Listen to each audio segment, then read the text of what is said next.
ஐயா துணை அகிலம் கல்வி சாலை ஆராய்ச்சி நிறுவனத்தில் இணைந்திருக்கின்ற அனைத்து அன்புள்ளங்களையும் அன்போடு வரவேற்று நாம் இன்றைய பாடப்பகுதிக்குள் செல்கின்றோம். இன்றைய பாடப்பகுதி விருத்தத்தினுடைய தொடர்ச்சி. ஐயா தவமாக இருக்கின்ற போது தன்னை நாடி வந்த மக்களுக்கு எவ்வாறு அறத்தை போதித்தார், எந்த வழியில் மக்கள் வாழ வேண்டும் என்பதை சொன்னார் என்பதை இந்த விருத்தத்தின் மூலம் நாம் பார்க்க இருக்கின்றோம். விருத்தம். பொய் இல்லை, பசாசு இல்லை,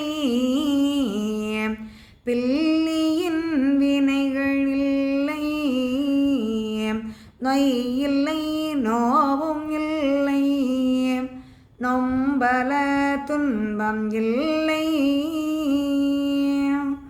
மெய் நொய் தொய் இல்லை, இறைகள் இல்லை, சுருட்டு மாஞாலம் இல்லை, மை இல்லை, உலகத்தோரே வாழுங்கோ ஓர் நினைவாயண்டா. ஐயா தவமாக இருக்கின்ற போது அனைத்து மக்களும் தன்னை நாடி வர வேண்டும் என்று அங்கே திருவிழம் கொள்ளுகின்றார்கள். அதன்படி எல்லா திசைகளிலிருந்தும் மக்கள் ஐயாவை நாடி வருகின்றார்கள். அவர்கள் ஒவ்வொரு விதமான துன்பங்களோடும் துயரங்களோடும் ஐயாவை நாடி வந்து பலன் பெறுவதற்காக வருகின்றார்கள்.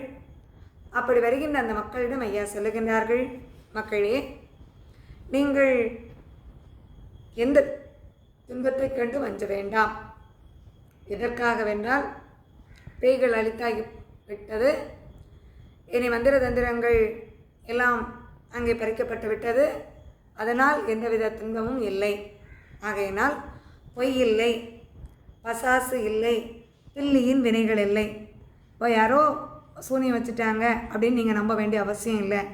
பசாசுகளை ஏவி விட்டு துன்பம் கொடுக்குறாங்க அப்படின்னு நீங்கள் துன்பப்பட வேண்டிய அவசியம் இல்லை. பொய் புரட்டினால் உங்களுக்கு துன்பம் வந்துவிடுமா அப்படி என்று நீங்கள் அஞ்ச வேண்டிய அவசியம் இல்லை. காரணம், யார் பொய் உரைத்தார்களோ அதே போய் அவங்களே அந்த பொய்யை அவங்களே என்ன செய்யும் அழித்துவிடும். அதனால் அதை பற்றி நீங்கள் கவலை கொள்ள வேண்டிய அவசியமில்லை. நோய் இல்லை, நோவும் இல்லை. அதாவது இதனால் நமக்கு துன்பம் வந்துவிட்டதோ, வேதனைகள் வந்துவிட்டதோ என்று நீங்கள் வேதனைப்பட வேண்டிய அவசியம் இல்லை. மேலும் தொய் இல்லை, இறைகள் இல்லை. இப்போது நீங்கள் வரி கொடுத்து இறை வழிபாடு அப்படின்னு சொல்லும்போது பல நிலைகள் இருக்கின்றது. இறைவனுக்கு செய்வதற்காகவும் வரிகள் போடக்கூடிய ஒரு நிலை இருக்கின்றது. இந்த மாதிரி இறைகள் நீங்கள் பயந்து கொடுக்க வேண்டாம். இப்போது பேய்களுக்கு கொடுக்கறது எதற்காக கொடுக்குறாங்க? நம்ம கொடுக்கல அப்படின்னு சொன்னால் அந்த பேய்கள் நம்மை துன்பப்படுத்திவிடும், நம்மை வாழ விடாது, நம்முடைய குடும்பத்தில் பிள்ளைகளுக்கு தொல்லை கொடுத்து விடும் அப்படின்னு சொல்லிட்டு அந்த பயந்து அங்கே கொடுக்குறாங்க. அப்போ அந்த பேய்ச்செடிக்கு கொடுக்கக்கூடிய இந்த தன்மை தேவையில்லை. அதற்கு நீங்கள் பயந்து இறைகள் கொடுக்க வேண்டிய அவசியம் இல்லை. சுருட்டு மா ஞாலம் இல்லை. இதை நீ செய்யாததுனால தான் துன்பம் வந்துட்டு அப்படின்னு சொல்லி உன்னை பயமுறுத்தக்கூடிய எந்த வினைகளும் இல்லை. மையில்லை, உலகத்தோரே, அதாவது மக்களை மயக்கக்கூடிய செயல்பாடுகள், அந்த வினைகள், அதனை தொடர்ந்து வரக்கூடிய துன்பங்கள் இவையெல்லாம் கிடையாது. எப்படி சொல்கிறாங்க? யாருக்கு கிடையாது? வாழுமோர் நினைவாய் என்ற யாருக்கு இதெல்லாம் இல்லை அப்படின்னா, ஒரே நினைவோடு ஒரே புத்தியாக ஏன் சொல்வார்கள், ஒரு புத்தியாக உள்ளனை கொண்டோருக்கு புது புத்தியின்னு பூலோகம் ஆள வைப்பேன்.